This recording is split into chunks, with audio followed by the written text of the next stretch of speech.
Hello, everybody. Welcome to the Fall 2021 Sara Turnbull Visiting Designer Speaker Series. The very first one we did last fall. So we did one in the spring. So this is technically the third.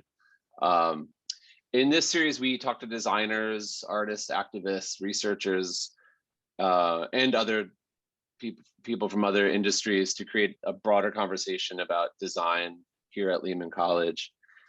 This is all funded by the Sara Turnbull Foundation. They have given us pretty generous grant to do all types of things.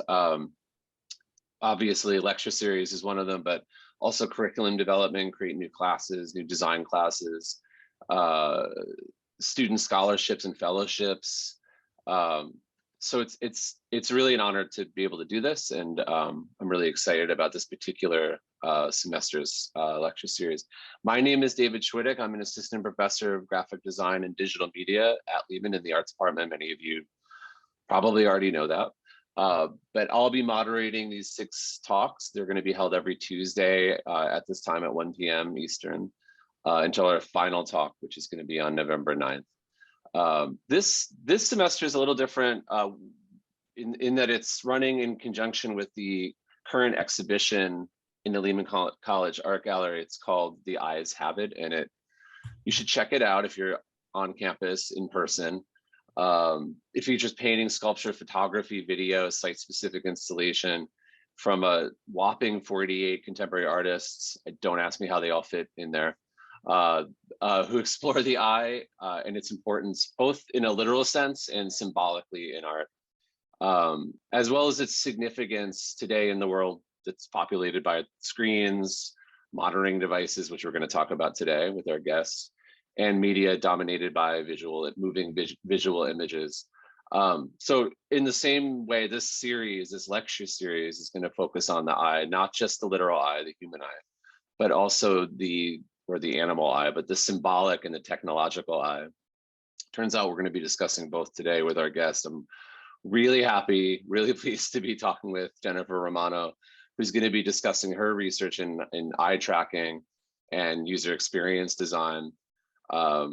Jen is a UX research manager at Google currently. She's an instructor at UC Berkeley Extension and also at the University of Maryland. And she's a UXR coach.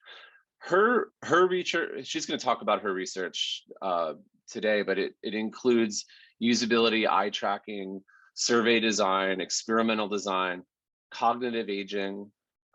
She's an established expert in this field. She teaches graduate level courses. She trains UX professionals, and she coaches people who are entering this field, people like you, for example, the students who are here. She's a co-author of usability testing for survey research and a co-author and editor of eye tracking in user experience design. And she's held UX positions in both the industry, Facebook, Instagram, now at Google, and the government. She's worked for the US Census Bureau, which I would love to talk about. That's a whole other lecture series right there. But as well as working as an independent consultant, she's a board member at the UX Quality Certification Center and is the founder of the Research Challenge Workshop. She is the past president of the UX Professionals Association, as well as many other important roles at the UXPA. And lastly, she has a PhD in applied experimental psychology from Catholic University of America. So welcome, Jen. Thank you so much for being here. Thank you so much. Yeah. Do you want to show us some of your research and talk about what you do? Yeah, sounds great. Cool. Let me go ahead and share my screen. Sure. Oh, and just as you're doing this, if anybody has questions, feel free to put them in the Q&A panel. You'll see at the very bottom of your screen as she's presenting. Jen's going to bring up all kinds of important things, really thought-provoking stuff today. So if you have a question, please drop it into the Q&A. I'll try to work it into our discussion. Great. Can you see my screen? Yes. All right. Awesome. Well, thank you so much for that warm welcome. I'm excited to be here chatting with you all today. As David mentioned, I'm a UX research manager currently at Google, And I'm actually not using eye tracking since I've been at Google. I look forward, I started at Google about 1.5 years ago during the pandemic. I actually haven't been into the offices. I look forward to going into the office and finding the eye tracker and dusting it off and seeing what we could do. I had that experience when I was at Facebook. When I arrived there, I asked if anyone was doing eye tracking, and they said, someone years ago was, and they had an eye tracker, and I went and found it and ended up training other people on how to do eye tracking. So it's something I'm really passionate about. And I'm excited, to have the opportunity to talk to you, even though it's not something I'm doing literally today. So my background has been in user experience research, and eye tracking really allows us to understand visual attention. So it's something that's different from a lot of the other methods we use in user experience research, where we aim to understand what people are doing and what people are thinking, and how people feel after they interact with something. Eye tracking really enables us to understand what they're attending to, and oftentimes people can't describe that. So in UX research, there's a bunch of different types of data we collect to understand the user's experience. And I put them into these 3 buckets here. The most typical is the self-report. So you can imagine somebody's using a site, an app, and we ask them, how difficult was it to make that purchase?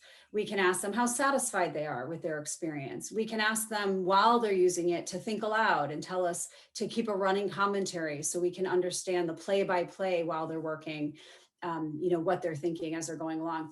At the end of the session, we can have a debrief where we ask them pointed questions about things they did or said. These are very common types of data in user experience research, and they're easy to collect, but there's a filter. When we ask people what they're thinking, they, whether it's intentional or not, they have a filter. They tell you what they think they think. So it's important to collect other types of data. Our other very typical bucket is this observational. And this is where we're looking at what people are doing. Where are they clicking? How long is it taking them to complete tasks or to make that first click? When they make an error, can they fix that error? Can they backtrack and recover from that error? What are those click patterns? That gives us a lot of insight into how well the website or the app is working and how well people understand what they can do with it. Very common types of data we collect. But then there's this other bucket that I call implicit. I sometimes call it physiological. And these are the things that people really can't describe. So if I asked you a moment ago when the other slide was on the screen, what was the first thing you looked at? You probably can't remember, right? And even if we just go back, right? What was the first thing you looked at? Or how long did you spend on each element on this screen? Or did you have repeat fixations to a certain area? It's really difficult, if not impossible, to discuss. And these other things in the implicit category also are almost impossible, if possible at all, to describe. So this bucket and eye tracking in particular really gives us insight into some of the physiological experiences that people are having. So instead of asking people if they're happy, if they're sad, if they're frustrated, we have other measures here that we can use. Oops. So really, eye tracking is a method that helps us to understand in the context of UX design, things that are interesting, engaging, and confusing. And, it can really help us to understand if people noticed something. It can help us with product placement. It's really another piece of the puzzle to understanding the user's experience. And as far as user experience research and design, we can use it to understand various things, like how are people interacting with websites and apps? How do they engage with and pay attention to aspects in commercials? How do they process web surveys and forms, and even paper surveys and forms? And I did a lot of that work when I was at the Census Bureau, actually looking at forms and surveys and how people interact with those. Eye tracking can be used in grocery stores to better understand best placement for products and for signs. And it can be used to understand how people engage with packaging and instructions. So really it can be used for anything in which you want to understand what captures attention. This is a depiction of what some of the older eye trackers looked like. They were quite complex and they required participants to be extremely still. during studies. And sometimes there were uncomfortable bite bars or chin rests to keep the head stationary. They've come a long way since then, thankfully. I don't know that IRBs would let us use this type of thing in modern day. How Today, old is that? How old was that there? Like what age do you think? Year roughly? Looks like good 50s or question. 60s. I have no idea. I Okay, have to get back to you on that. Yeah, I don't know. just wondering. Very archaic, but I will say, when I was in grad school, which, not to date myself, what, let's just say like about 15 years ago or so, there was still very uncomfortable, like putting your chin and keeping your head, almost like when you go to the optometrist, right? And Right, they blow the air in your eye. exactly. We Yeah. were still using that kind of equipment in psych labs. Now, I don't Okay. know, at that time I wasn't in industry, so I don't know if these other modern day trackers were around yet, but I would say Right. that was like around the turn. Okay. Because even these, what I'm showing you here, is newer than even like around that time. And I'll show you kind of, I maybe should have done this in a different order and shown you the evolution. But this is what a modern day eye tracker looks like. It's down here, it's circled on the bottom here. It's kind of, we call it a candy bar eye tracker because it's about the shape, it's about the size of a candy bar. And you can use it with a tablet, you can use it with paper, you can really use it with different things. And there's this overhead camera that records the physical space. The eye tracker records the eye movements, and then the software overlays them. And you have to do a little bit of work to make sure it's calibrated properly, but that's pretty much it. It's really simple. It's super portable. So you can take it with you on the go. If you're doing research, nearly wherever, you can take it with you. And super lightweight. They've become more affordable. There's a lot of really great perks about these new eye trackers. And I'll show you some other examples as well. Super basic. I'm not going to get into the electronics behind how an eye tracker actually works, but basically the eye tracker sends out an infrared light. The light is reflected in the participant's eyes, and then those reflections are picked up by the eye tracker's cameras. And then there's filtering, there's calculations, there's various things that go on. So, and the eye tracker then knows what the participant is looking at, and it's able to track those eye movements. It works well even just on one eye. I once had a participant in the session where one of his eyes wouldn't calibrate. And after trying over and over and over, he told me he had a glass eye. So that would never calibrate. We were still able to conduct the study because one eye calibrated. So, it works well even just with one eye.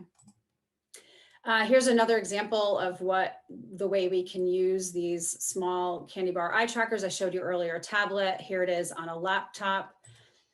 Here it is on one of those government paper surveys. I think this was an IRS form here that we were testing. So again, eye tracker at the bottom, camera overhead. And then while the person is writing, while they're actually using the form, we can track where they're looking.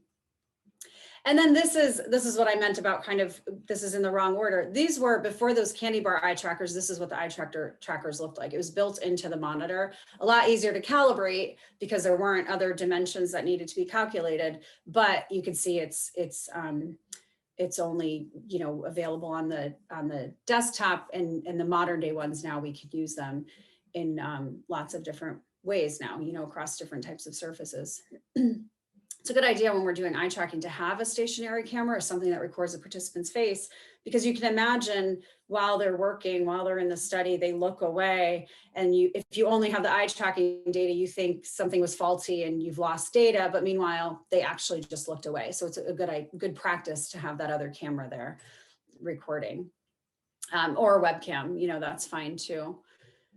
And then the super modern eye trackers look something like this. So they're eye tracking glasses, and these allow participants to really move freely in any given space. I prefer these for real world studies like grocery stores or driving, where it would be impossible to have a participant sit still with, that candy bar eye tracker. For the glasses, the eye tracking data is overlaid on essentially a movie.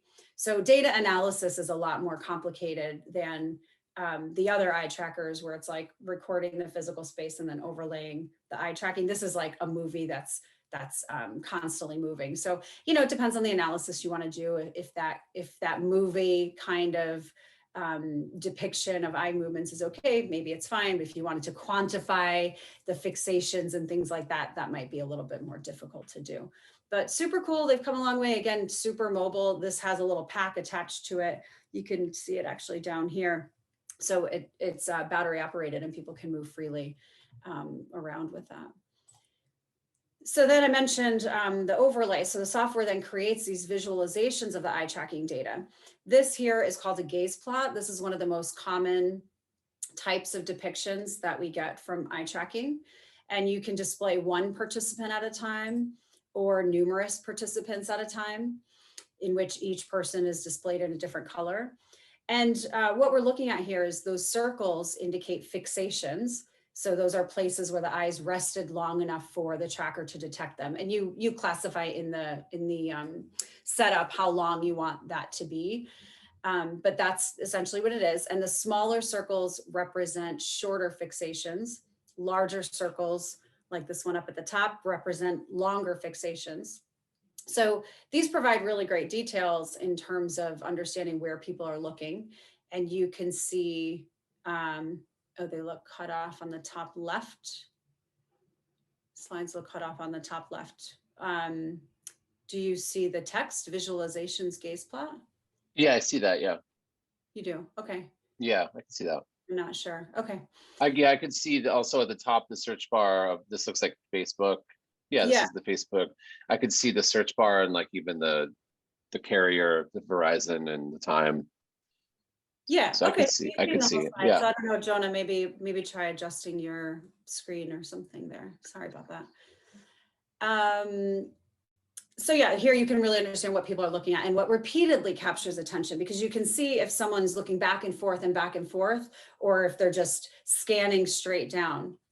Compare that to something like this. This is a heat map. It's another common visualization.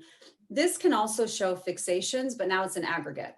And usually it's an aggregate across participants. We usually don't show an aggregate of just one person, like across the entire session. That's less valuable.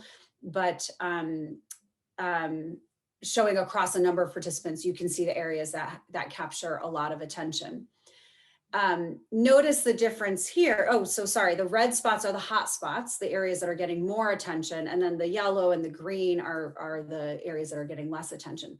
Notice here, you can't see repeat fixations. You can't see if someone looked back and forth, that would just show up as red. So depending on what kind of data you're interested in, you know, if that is important, or if you just want to know what got the most attention, depending on your research questions, that would dictate what kind of visualization you look at. And this is different. The key is that this is different from clicks, right? Clicks are easy to measure, super simple to measure. But where the eye looks is different. And that's where this is really key, because you're saying that where we click is not necessarily where we look.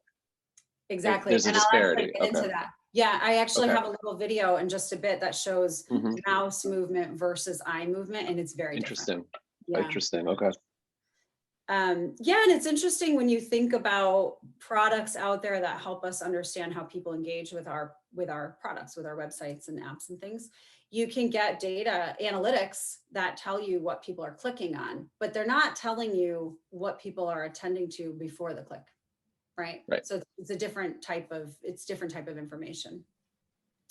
So the last visualization that's very similar to the heat map is this. This is called a gaze opacity. Some call it a peek through, because you can see what people looked at. So the white areas are the hot spots in this example. I often show them side by side. If you only show that gaze opacity, you're missing so much of like what people didn't look at. And that might be really important to understand as well. So I tend to show them side by side, but they're showing a similar type of thing. And then another great visualization of eye tracking is a gaze replay video. And in the gaze replay video, you see what the participant is looking at, and it's depicted by a red circle. So I'm going to show you this in just a second. In this example, the participant, so this is a survey question. There's a question at the top and then various stems of the question that the participant needed to answer. So you'll notice, you'll see the red circle, and you'll see that the participant looks at the question, looks at the response options, back to the question. Then he scans down the screen to the response options, then back up to the question. Okay, so I'm going to show you what that looks like. Oops. Here we go. So that little red thing, that here's the participant over here. There's the eye tracking equipment, and you'll see what he's looking at here. Can you move back a tiny bit? Yes. So he's looking down. Wow. Looking up back at the question, looking back down at the response options, looking back up at the question, looking down at those question stems. Wow, that's crazy. Yeah, and it's in real time. So I was sitting, you can't see me in the picture, but I'm sitting right over here watching it on my screen. So I can see what he's looking at in real time. And the power of seeing this in real time is that it was clear to me, because he was looking back and forth, that there was something wrong with this design, right? If it was clear, he should have been able to read the top, go down to the, read the question at the top, go down to the next section, look at the response options, select one, go to the next section, read the response options and select one. So this enabled us immediately to realize that the format of the survey question and the response options was not ideal. It wasn't working. Right. People in this question didn't understand that in this study didn't understand that the question at the top and the parts in the middle and the response options at the bottom, they didn't understand how these all work together. Right. And the eye tracking data. What's that? How they were linked, like the link is broken because all connected. Yeah, exactly. Wow. So super powerful. Oops. I'm stuck. Okay, so here's mouse tracking versus eye tracking. So the thing I want to mention here is that they're not the same. We already just talked about this. Studies have shown that while a person's eyes move to the places they're looking on the screen, the mouse doesn't always follow. Think about your own behavior. I mean, think about where my mouse is right now. It is not going where my eyes are going, right? The mouse is resting right now on the screen. And even if I come over here, I'm not moving my mouse like can you see my mouse, by the way? You can, okay. I'm not moving it as I'm looking, right? Very rarely are people moving their mouse in that way. Sometimes we see older adults do that, or some people with maybe low literacy, right? They might use their mouse to follow along as they're reading, but most people are not reading that way. So mouse tracking cannot be a proxy for, eye tracking. So let me show you this video here. So we have mouse tracking on the left. I think that's the mouse tracking, and eye tracking on the right.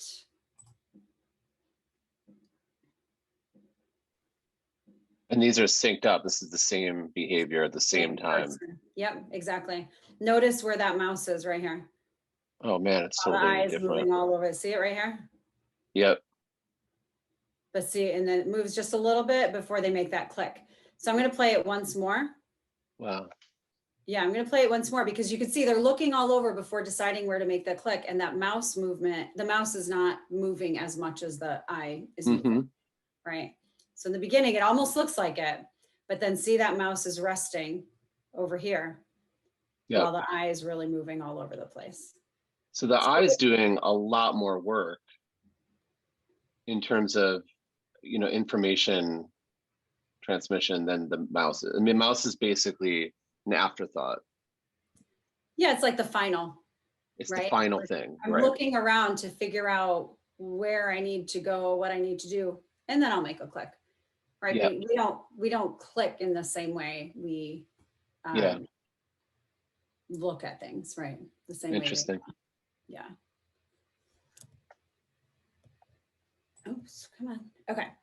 All right, so we've talked a bit about eye tracking here. Let's say you want to incorporate it into all of your research, but it doesn't really work that way. So let's talk about when it's not appropriate, when it is and when it is not appropriate to use eye tracking. All right, so some of our typical UX research questions, let's take a step back. We talked about attention, okay? So some typical questions might be, can and how do people find things? What is engaging? What do people miss? How do people use things? What issues do they have when they use a product? How do those issues impact perceptions and usage? And what are the barriers to usage? We can add eye tracking in when we want to understand what attracts attention. Also potential areas of confusion or interest. and then when we want to validate or invalidate design changes. So some things to consider, oops, there we go. One thing to consider is whether or not the physical conditions will allow for it. So for example, a common research method is an intercept interview. I've done some international research where we stopped people who were purchasing phones in rural villages in India. And we wanted to understand more about how they purchase a phone and what apps they use on their phone. We asked them to show us their apps. It wouldn't make sense to do eye tracking in that kind of environment, right? In this kind of environment where you're intercepting people on the street, in the mall, any sort of relevant setting like this, it wouldn't make sense. So you want to make sure your setting is conducive to even using an eye tracker. And I showed this picture before. Usually it's in a lab setting, some sort of a lab setting. It could be a simple conference room that you've turned into a lab for the day. I've done that quite a bit when doing international research on the road, where we bring the equipment with us and we just are renting out a conference room. You have to make sure your equipment, your lighting, your tables and chairs, you have to make sure everything is appropriate and they stay in the same position in order to get quality data. So the important thing to keep in mind when you're determining if you can use eye tracking is whether the gaze and the attention are on the thing you're testing. So gaze refers to where people's eyes are facing, and attention refers to where their mind is facing or what they're actually paying attention to. And they won't always be on the screen. Imagine right now you turn your head and you're doing something else, but you're still listening, you're still paying attention over here, or vice versa. You're looking at the screen, but your mind is wandering. You're thinking about what you want to have for dinner tonight or something, right? So we want to make sure attention and gaze are both on the screen. And if they're not, if gaze isn't on the screen, it obviously doesn't make sense to track. But oftentimes people forget about the attention component. Where is attention? And if you don't consider that, you might have data, but it's not good data. So let's take a look at a survey example to better understand when not to track. While this is a survey example, it definitely does not only pertain to surveys. The key takeaway here is that it's important to consider where attention and gaze will be during the tasks, if they're on the screen, if they're away from the screen. So let's look at more detail. So for a survey example, let's first look at the slot in survey item. So this would be the type of survey questions that people should be able to answer easily without any reference, without any material. Things like name, address, phone number, email, birth date. These are things that people usually have top of mind. They can easily fill in a survey or form response. Therefore, their attention and gaze will both be on the screen while they're answering the question.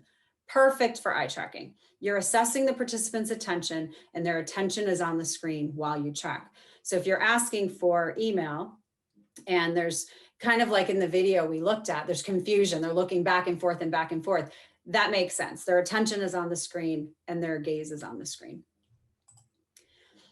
In a gathered survey item, the participant may have to gather information from somewhere else. For example, if they need to enter a PIN number on an online form, they may have to gather that information from like a nearby sheet of paper. So while you're capturing their eye fixation patterns here, there will be a gap in the data because they need to look away to get that information to then come back. And that's okay. We just need to make a note that that's what's taking place. And this is where I mentioned having a camera recording their face. This is where it's really helpful because you can go back and look when you have a gap in your eye tracking data, you can go back and look, were they looking at the screen or did they look away? And it's fine if they looked away because what we're measuring is when they are looking at the screen. Then there are the created survey items. So this is, these are the worst for eye tracking and these are the really most problematic one. So imagine a form that asks people to create a complex password. While the participant's looking at the screen and the eye tracker is capturing data, they're thinking about something else, like a 9-character password with a letter and a symbol, something they can remember. The data may look good because the eye tracker is capturing where the participant is looking, but it's not in fact measuring attention. Instead, their attention is elsewhere. Again, think of the example I just used where you might be looking at the screen, but you're thinking about something. You might be on the phone looking at the screen and your attention is to your conversation on the phone, but there's accurate eye tracking data, right? So just keep that one in mind. And then there are these third-party survey items. People look away, they gather information, they're not even looking at the screen. You won't have any data at all. if you have, usually we have surveys or, even other kinds of products when we're testing them, there might be a mix of these, and that's okay. It's just important to understand upfront which tasks, which survey items, whatever it is you're testing, which ones you will have quality eye tracking data for. As I mentioned, that video recording of the participant helps you to really do that kind of cross-check there. So again, you'll have the best eye tracking data when both gaze and attention are on the screen. You'll have the worst when gaze is on the screen and attention is not. So be really careful for that kind of scenario, no matter what the product is. Again, this is a survey example. You could be assessing a website, an app, a beautiful piece of art. Are people actually paying attention to what they're looking at, or are they thinking about something else? All right, so what I'd like to do now is share some examples of design principles that we've learned from past eye tracking work in user experience research. First, so eye tracking is often used to help researchers understand what attracts attention, of course. These 4 gaze plots, remember these visualizations are called gaze plots. We're looking at individual fixations for 4 different participants. The bigger circles are longer fixations. The little circles are shorter fixations. So what we're looking at here are the first 10 seconds of interaction for 4 different participants. And in this study, we wanted to understand if people read the text when this prompt appeared on the screen, which asked people if they wondered who could see their contact information. There was information here about how to check your privacy settings. This was a Facebook study. While people read the text, we learned something that we initially did not set out to learn. Most people didn't look at the graphic. They read the text that informed them about why they were seeing this, but they didn't look at the graphic at all. And this turned out to be important to the team who was creating those graphics, and it led to additional research about what types of graphics resonated with people and captured their attention. Here, it turned out to just do nothing. It didn't help. It didn't hinder, it didn't do anything. And these were like graphics made with paper. Like the team put a lot of effort into these graphics. They were made with paper and then turned into digital, and they just were not doing anything. So it led the team to think about, how can we better use graphics to help explain what's taking place here? Research has shown that people tend to look at other people's faces. And we can direct attention by turning faces towards the things we want people to look at. So for example, if you have an online ad with a baby looking at the reader, at the audience, like what we're looking at on the left, people tend to look at the baby's face more than the text content that is on the right. Now remember, these are heat maps. The red spots are the hot spots that are getting more attention. The green and yellow are getting less attention. We're not seeing any red over here. Now notice on this side, when we turn the baby towards the text, we have more attention on the text. So simply turning a face towards the thing you want people to look at will turn their attention. Now I use this even in slides and presentations, right? Like if you ever have a person and some text, you always want the face, the person, to look at the thing that you want your audience to look at. It's pretty cool. In another study, we tried to capture attention by altering the color of icons. So it's really hard to see because this is small, but here circled in red, there's a little icon that allows you to change your privacy settings. And we wanted to see if merely changing the color of that settings icon, that little gear, would capture people's attention so they knew they could change the privacy settings at the post level on Facebook. These are 2 different gaze plots, 2 different participants, again, in the first 10 seconds of interaction. And we found that regardless of color, people didn't look at that audience selector. So color in this instance did not help to attract attention to that small icon. Again, sometimes this leads to more research. Is that the end of the story? Does it mean, hey, don't change the color? No, maybe it means we need to play with the icons. Maybe it means we need to make the icon larger, right? Like there are other questions that end up coming out of the research. But here we learned that merely changing the color did nothing. In a study for Nielsen measures TV viewing habits in households. So we wanted to understand how people got started when using an app that enabled them to record TV viewing habits of people in the household. They had traditionally done this all on paper. The surveys were on paper, and they were moving to an app format. So we had different versions of the app. And while we found that people looked at the icon, that circled icon here, they looked at the icon they needed to get started in both the iPad on the left and the iPhone version on the right. In the middle version here, there was a large banner on the iPad. This is the web version, not the app version. There was a large banner across the center of the screen, and the icons, it pushed the icons down further down below. And this banner ended up being really distracting. That was the thing that attracted attention. So the icon that people needed to get started, people weren't really paying attention to in this version here.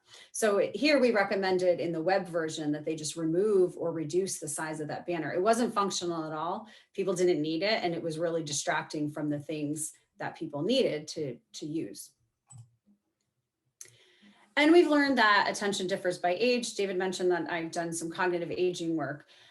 So what we have learned is attention differs by age, and this may affect how they engage with online content. So this is this was a Census Bureau study where we found that older adults used elements in the center of the screen repeatedly, even when they weren't successfully completing tasks. So I wanted to confirm that with an eye tracking study. So we learned that organically. Just in other studies, we found they kept going to the center.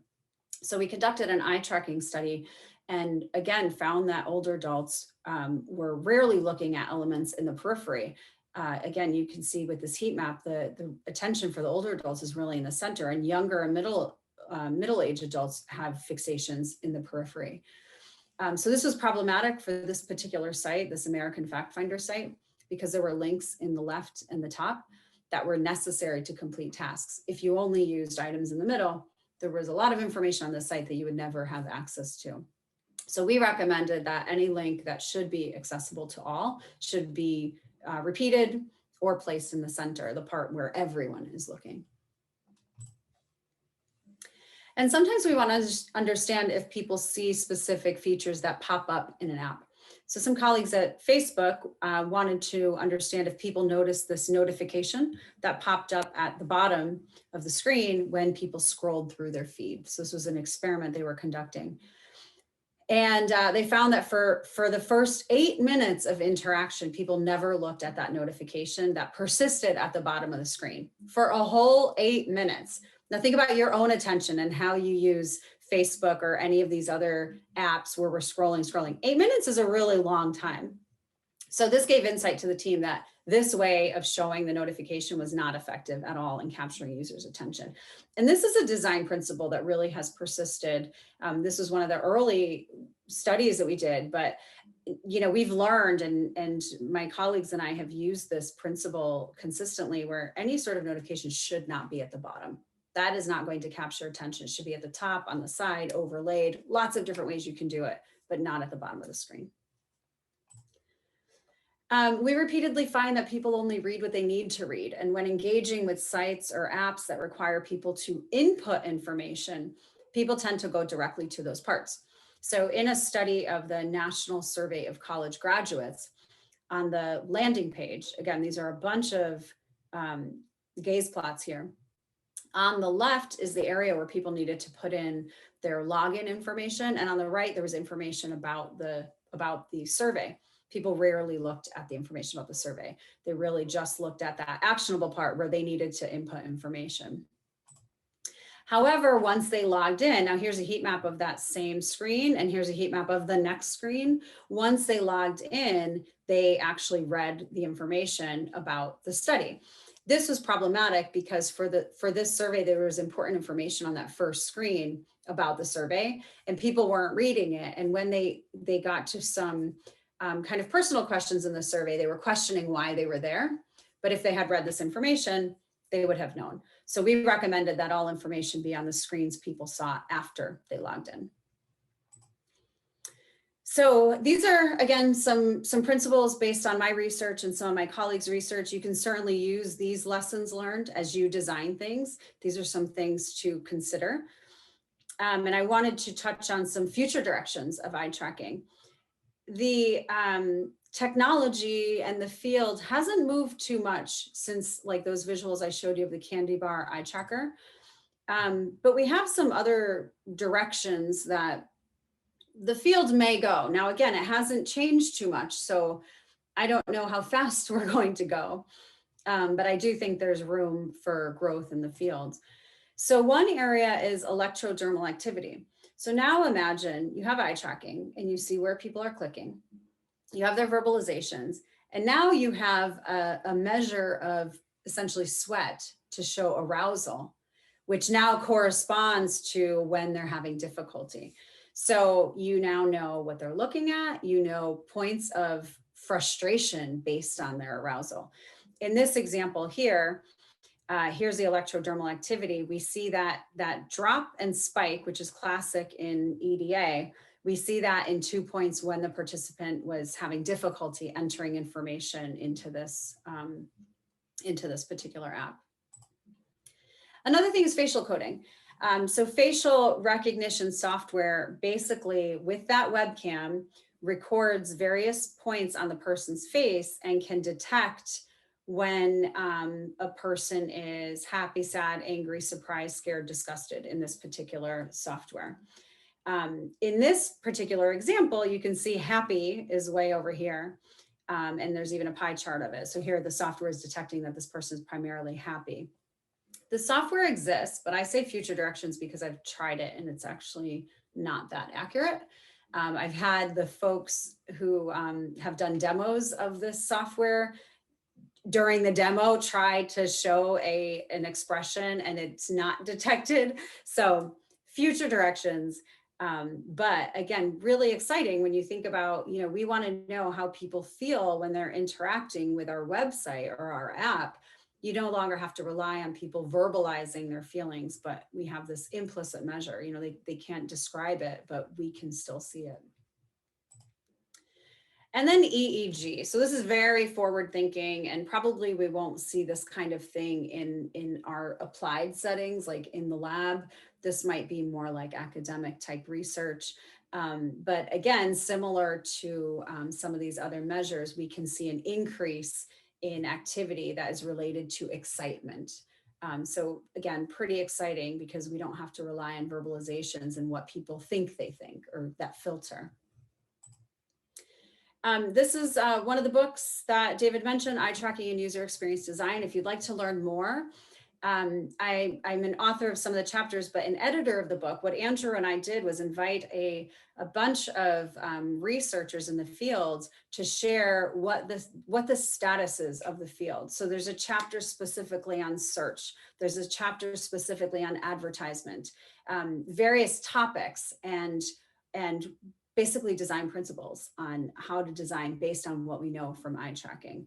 I haven't seen anything more recent, and some colleagues and I have talked about, like, maybe we need to do another rendition here of design principles, based on what we know from eye tracking. And then last but not least, webcam eye tracking. Again, this exists right now, but I question the validity of it. It's not something that I've used yet, but I'm excited about the future because right now the researcher and participant have to be together in the same room with the equipment. But imagine right now if my eyes were being tracked and then I could just, you would just have the data. So it's pretty exciting because you can do remote research and collect that attention data without having to be right next to the person. Yeah, it was a colleague actually mentioned Jonah Brooker-Cohen. He recently, he works in the film and media studies, and he I think that's right, Jonah. I think that's the name of your department. I'm sorry if I'm wrong, but he mentions actually webgazer.js, which is it's on GitHub. It's an open source JavaScript library, and he posted it in the chat here. But it can actually do this just from your web browser. It's like I don't know. Again, I don't know how accurate it is, but you were saying that the future's pointing to sort of a democratization of this technology. And Sure, perhaps. like it'll just be easier to collect this type of data. And it goes back to the research question. So for some of the things I showed, where we want to know if merely changing the color of a tiny little icon, right, if that affects attention, or imagine in a survey setting where entry areas are small, webcam eye tracking might not work because the area that we want to track is so tiny. But imagine you have a few different versions of a site and your login button, your big red login button is on the left, or it's on the right, or it's on the top, or it's on the bottom. Maybe if it's something that different and that big, then it'll be okay. You don't need the specificity that we need with some of our finer research, so it probably goes back to the research question, whether or not webcam eye tracking is sufficient or not. So, are you ready to take a few questions? Sure. Okay, well, one question I have is actually, you brought up how our attention not just changes with age, but it's dependent on age, right? So different age brackets will have different sort of they'll have different heat maps, right? Like different places they're looking, and which I find to be really fascinating on its own. But my question would be sort of to dovetail onto that is, how are people's attention patterns changing as media changes, right? And interfaces become more prominent, services become are moved to the cloud. Do you notice any sort of change? Or I mean, you've been at this for a while, right? In internet world, in internet time, you've been at this for a long time, right? Long enough. I would not to age myself. Not to age anyone, but I mean, I think do you think, well, first of all, the question is, do you think you've been at it long enough to have seen trends change over time and correlate those to new media and also more frenetic media, I suppose, be the way, like we're more suffused with it now. For sure, yeah. Anecdotally speaking, okay, because I haven't done any sort of lit reviews or statistical comparison, but for sure, think about even websites, how they change. So even the example I shared from the Census Bureau with the top nav and the left nav, many sites don't even look like that anymore. When was the last time you saw the left nav? E-commerce, maybe. If you're shopping on IKEA, probably there's still a left nav where you can have all your filters. But most sites have changed to like what I call the epic scroll, right? It's like even Facebook, even social media used to have top nav, left nav, right nav, all this stuff, right? And I believe most recent version is almost like mobile, but it's on desktop. Yeah. Right. And it's in like a hamburger or something, like it's collapsed into a hamburger icon or something.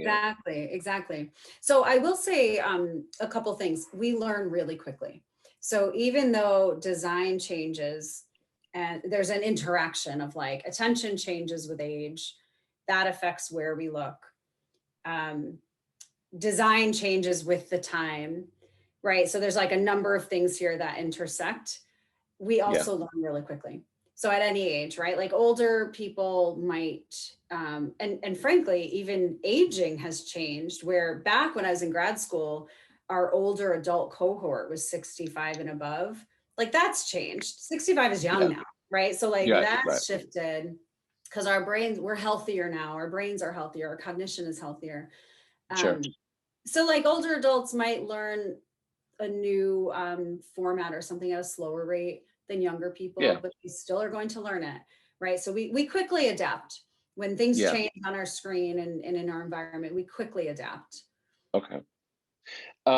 So another question I would have is, some of this stuff is frankly kind of scary, right? It kind of conjures up like this Orwellian world of being surveilled and having, our faces tracked, our the way our reactions tracked, right? But in reality, and you and I have talked about this previously, that none of, facial recognition, eye tracking, none of that's even necessary to collect information on us. We're already freely giving it up. We put our faces on Instagram every day, some of us. We put our kids' faces on there in the case of other people. We put our location data, our what we're looking at, like our search queries, right? What we're buying. Google already knows all this stuff. They monetize it, and they're recording all this stuff. They're using it to predict what we want, and they use targeted ads to sort of nudge our behavior in certain directions, right? For better or for worse. But with eye tracking and added, in my mind, I'm thinking like there's eye tracking, and it could potentially be sophisticated enough to be on our phones and in our web cameras. And with biometrics, like I'm wearing an Apple Watch, right? So my heart rate is being recorded, right? My blood oxygen is being not. I don't know if that's a metric that's useful to you, but it's there if you need it, right? What's the danger in your mind that this increasingly granular gaze and clinical gaze on us as citizens, as consumers, is going to become so granular, and the privacy, the end user licenses are going to become so opaque that we're near to it and we don't even question it and we can't control it anymore. It's a dark vision for the future, but what are your thoughts on this? I have a couple thoughts. First, I'll say that the examples I shared and the way UX researchers use eye tracking, I don't think that's scary, right? We tell people we're tracking eyes. I've never had a participant say absolutely not. Actually, people think it's cool. And at the end of the study, I'll show them like a couple of their gaze plots and they get really excited about it. Oh, it's very cool. Yeah. It's very cool. So it's not the privacy component. In the research setting, we tell people what we're doing, right? So yeah, of course, we're not collecting any data they don't think we're collecting. And I think that's the bigger issue, like what you're talking about. I think there is a black box in what kind of data is collected and how it's used. When you use your CVS card and your shopping habits are tracked, do you know what CVS is doing with that data? Sure, we're going to get coupons in the future for the same kind of stuff I like to buy, right? But what else are they doing with the data? Do any of us know? Do any of us ask? Right? So to me, that's the thing with any kind of data, whether it's facial recognition or the biometrics, the data that's being collected on your watch. How is that data being collected? Who has access to that kind of data? To me, that's the more important thing, right? It's like educating people about the people who want to know. If people don't want to know, then we'll just carry on the way we've been carrying on for a long time. Right. But for folks who want to know, for folks who are a little bit weirded out about what's taking place and how the data is collected and used, to me, it's important to educate about that. Right. So people know they have access to that information. Controls. Like, how do you decide? Like, I want this data well, not me on this little watch, but you want the data collected, but only you want to see it. Like, do you have that control? Does Apple always have to get the data? And also, like, what's the permanence of that data? I mean, there was a landmark decision in Spain, I think in 2014, about the right to be forgotten. Right. That even minor things like arrest records or just, stories about us on social media that we may not want to be there. Do we have a right to have it removed? Do we have a right, for example, to have our shopping habits or our search habits deleted if we want it? I think that can all be solved with policy, the government policy, but this might be an international movement at some point. I think there's a chance for it. I'm just saying, I find it interesting. And I guess for our students, my question would be, what can experienced designers and really just designers, what can they do to counter attempts to sort of dehumanize us or control the future, our digital future, and commodify our behaviors? Or what can our students do to sort of be aware of that and counter that if need be? Yeah, I love that. I think it's being an advocate, right? So thinking about my own experience in the places that I've worked, being an advocate for users, right? Like it's user experience research. We want to understand users, but it's not just understand users and again, this is my opinion and what we can do, okay? It's not just understanding users to improve business. Sure, that's why I'm employed. That's why most, if not all, user experience researchers are employed. It is to improve products, some products, right? But really being user-centered and not only understanding users to improve product, but being the voice of the user. So when people are utterly confused about, you know, the data that's collected on the Apple Watch and how it's used and who has access to it, being the advocate for the users and bringing that to the table and saying, we need to fix this, we need to solve this problem, not just understanding and improving product for companies to make money, right? Like that's up to us, any of us in this field. Sure, you probably have heard of dark patterns in design. It's like, I talked about the baby's face, turning it towards the text. Well, what if the text was bad text and we're attracting attention to that bad text? You know, you can do bad things with design too. And I think it's up to us to do positive things with our research, with our designs. You know, it's in our hands, whoever's in the field. There's a Q&A, a question here. It's less of a question, more of like a just a statement. I keep wondering if psychologists or neurologists are also using eye tracking research, and if so, it could easily be essential to many other developments. And you and I had actually talked about this too, that just in the academic world, eye tracking could potentially be really useful because it's just in the classroom when I teach, right? The pinnacle, the final step in anything is like the critique, right? It's where you get feedback. And like you said, this is, you know, we're telling people what we think, but our eyes are telling us a different story. And that's actually, as it turns out, what we learned today, it's a more valuable story in some ways to see. And really just the side-by-side comparison I found to be fascinating. What we think and where we're looking. It's not even a thinking thing, it's pre-thought, right?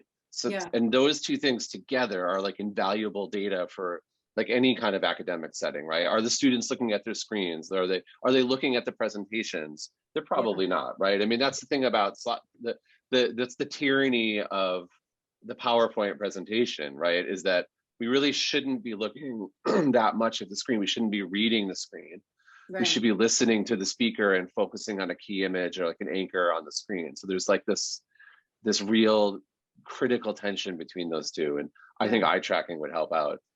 Yeah, imagine using it to evaluate someone who's not learning or who has difficulty learning. You could go back and look at the eye tracking and notice like, well, this thing is very distracting in the classroom, right? Or somebody's critiquing and they say, oh, it's great. Meanwhile, you look at the eye tracking, you see they keep looking over here. Now you have an opportunity to say, well, what's going on over here? You didn't mention this. What's going on over here?